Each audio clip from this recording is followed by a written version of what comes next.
Hi everyone and welcome back to the Crafty Yellow Camper, and today I've got a card from my very cluttered desk for you using the Peaceful Evergreens stamp set. I love this set. As soon as I saw it, the detail in the stamps is amazing, and I really like the fact you'd got this sort of, I don't know, splatter and sort of smudge, I suppose. Splatter and smudge, we all love a bit of that for backgrounds. Okay, it's a red rubber stamp set, and you've also got this little star here to go on the top of your trees if you want to turn them into Christmas trees. Okay, it comes with a set of dies, and again the good people at Stampin' Up have given us loads of different dies. So what I really liked about this set is you can see on the stamp set here, you've sort of got almost a raised section on the tree, and they've actually given us that in a die. So you've got 3 different sizes of tree. So you've got this one, the little one, this one, the big one, and then this one is the sort of middle-sized one. My dies never go back where they're meant to be. I don't know. I'm sure I'm not the only person. And then you've got this little run of trees, which is really, really cute. But then you've also got this die, which just cuts out the detail on the die. So it doesn't cut out the edge, but it cuts out all those little sort of snowballs, if you like. And then you've also got these, which make a bow. So you've got 2 of these and the tails from the bow. So you die cut these and fold them in half. And then the 2 of them together make the bow, and this is the tails for it. The star, obviously, for the tree, and then this little square, which I'm guessing is a trunk. Okay, but we're not going to be using those today, or that, I should say, today. Let me just pop those away because my desk is a right mess and I will lose stuff otherwise. So that, yeah, so that's the stamp set and the dies. You've also got this really lovely embossing folder, which is very similar to the stamps, and you're going to be seeing that in another card. Okay, so the other thing that I wanted to show you is something that's new, it's not Christmas at all, is this. So those that were lucky enough to be able to go to on stage last year were given one of these colour wheels, and everybody liked them so much that Stampin' Up! Decided to release it. So this is a really handy thing. They're not expensive. I think it's about £7.50 from memory. But what you do is you spin the wheel in the middle, and then it will give you the different colour combinations. So you've got complementary this side and this side. And then you've got monochromatic here and analogous. I can't say that word. And then it explains on the back. So analogous is choose 3 colours that are side by side on the colour wheel. These colour neighbours work together wonderfully to create harmony and balance. You've got all your neutrals there, monochromatic, complementary, and then colour your way. And then you've got triadic, craft with colours that are evenly spaced around the colour wheel. So I actually used the complementary side for the card that we're going to make today. I basically wound it round to the greens. And this isn't a combination I would normally put together, and it looks really nice. So this is Pretty Peacock for my background, and this is Lost Lagoon. And I always think of Lost Lagoon as more of a blue. In fact, it sits in my blues in my ink storage. But actually, it looks really nice.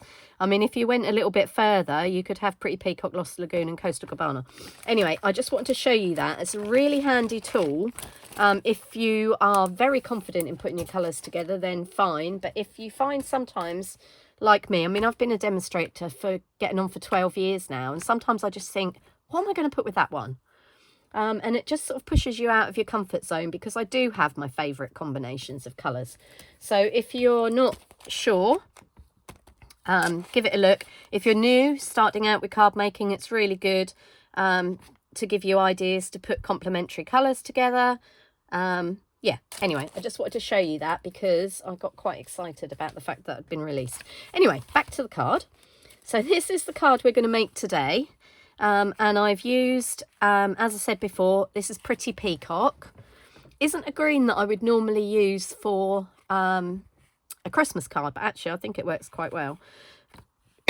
Excuse me. And then we've got some Lost Lagoon here and some basic white. And then inside I've used that small stamp of the run of trees here, which is really nice. And for the front, I haven't actually stamped at all. I've used the dies. But let's make it together and then you can see what I have done. Okay. So I've gone ahead and done my usual where I've cut everything so you don't have to listen to me die cutting and all the rest of it. So the first thing I did, this is half of an A4 sheet cut down the length. So that's cut at 10.5 across the sheet and scored at 14.8, and we're doing a 10th fold. So we've got a top fold. Okay. And then we have got a piece of basic white, which is cut at 14.3 by 10. And that is for our inside. And I just realised there's a little spot of something on the paper. Okay. I don't know what that is. Anyway, so that is going to go inside. So let's get that out of the way and stick that inside our card. So I'm using Tombow multi-purpose glue.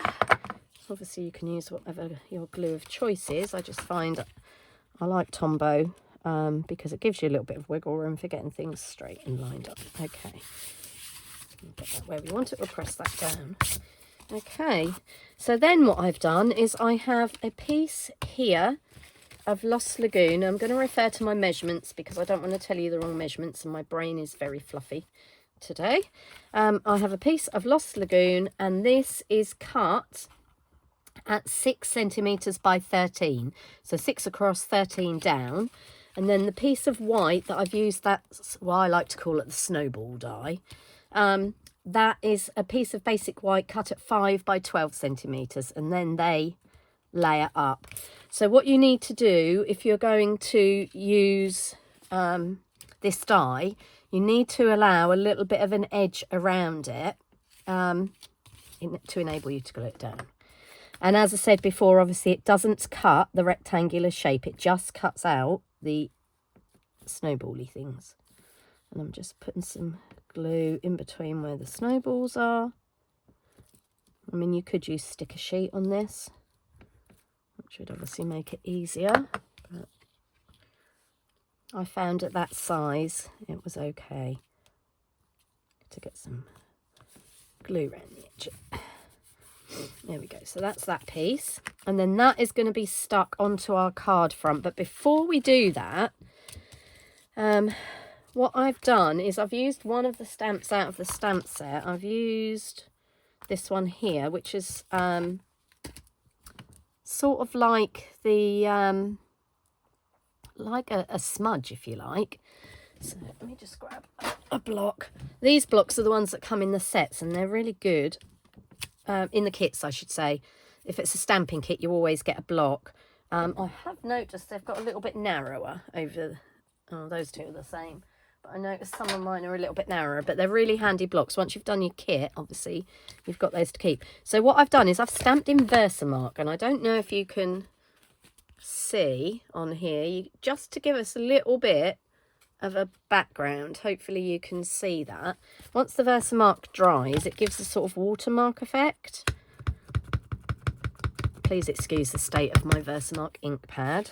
I've been doing a lot of embossing, and it's got particularly grubby. So I just went round and I did do all the edges, because obviously all the edges are going to be seen, but it's not an exact science.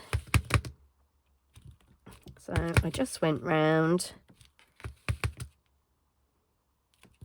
the edges with my stamp, and I don't know, hopefully you can see that because the Versamark is still sticky, so it's still shiny.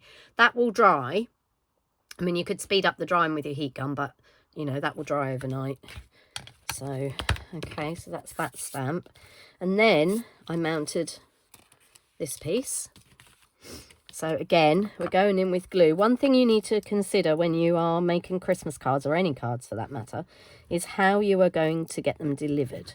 So obviously if you are posting them, especially here in the UK, you need to make sure that they will fit through the letterbox I've got one somewhere, but I can't find it. I don't know what I've done with it. Basically, the post office have a piece of Perspex. And if your card doesn't fit through that letterbox, you're paying extra postage. And the last thing you want to do is make lovely cards, pop them in the post, not realising that they're over the width to go through, which is quite thin to be fair. And then cost your recipient extra in postage, because that really isn't the spirit of Christmas, is it? Okay, so then what I've done, I've used the bigger dies. Did I use the big ones or the medium ones? I might have used the medium size actually, but whatever. Is that one? Yes, so I've used the bigger dies. So this is the edge die, and then this is the detail die. So what I've done is I've used the edge die to cut the shadow of the tree, if you like, in Pretty Peacock. And then what I did was I've used the detail die and cut the tree in Lost Lagoon. Okay, now you might be thinking to yourselves, that doesn't look very much like Lost Lagoon. That's because I've embossed it. So annoyingly, I ordered some embossing powders with my last order from Stampin' Up. And I thought I'd ordered 1 pack of black, white and clear, and 1 pack of the metallics, gold, silver and copper. Unfortunately, I seem to have put the same number in twice, so I didn't get my gold, and I've run out of my gold. So luckily I had this. So this is Cosmic Shimmer embossing powder, and it's called Old Gold Luster. But obviously use whatever you've got. I will be putting another order in with the correct embossing powders on it. Okay, so what I've done is I've just got a spare piece of scrap paper. I've used my Versamark and I've stamped all over the tree. Then I've sprinkled my embossing powder all over it, and then heated it. And you can just see, I mean, that's the Lost Lagoon colour. It's given it that nice sort of shimmer, and that is going to go on here.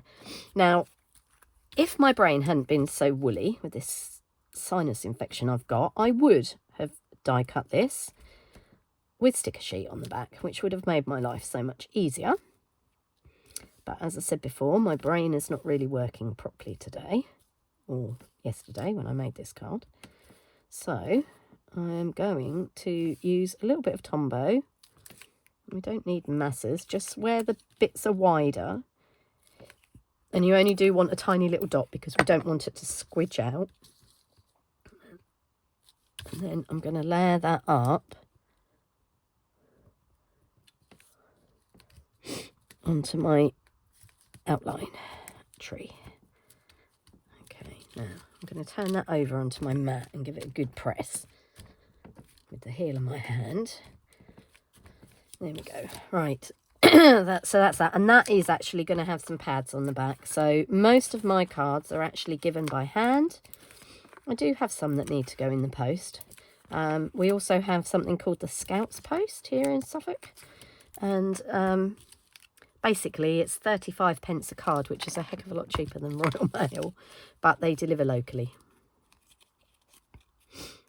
So, but it also obviously raises funds for the Scouts because it's volunteers that sort them and deliver them. And actually, I used to do it years ago.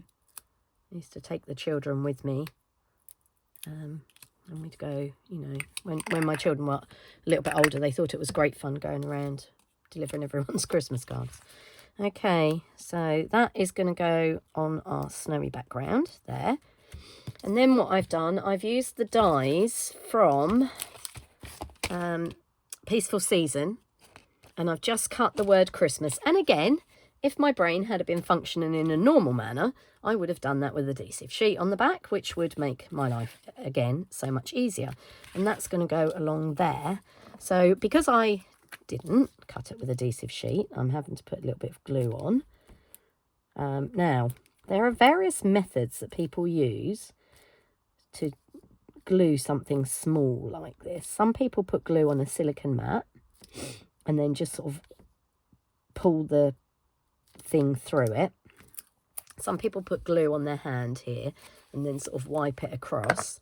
Now I'm messy enough, so I'll just put little dots on the back. But what you do need to be careful of is when you lay it down, you need to get it in the right place.